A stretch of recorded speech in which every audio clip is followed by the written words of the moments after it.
boylarına doldurayım taşı.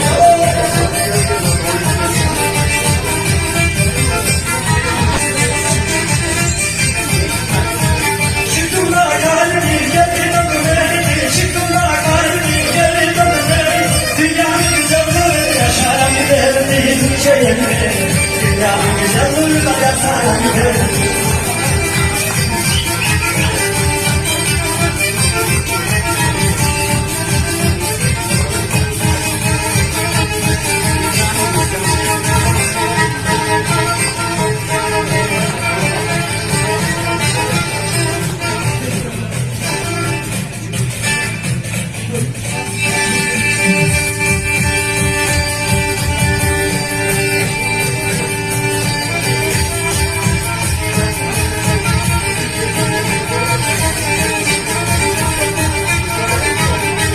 köyden uzağa düşme yanımıza, orman köyden uzağa düşme yanımıza, bakmanın ortasına geldim kucak kucağa. Bu sahnedeki Karadeniz sanatçımız Ender.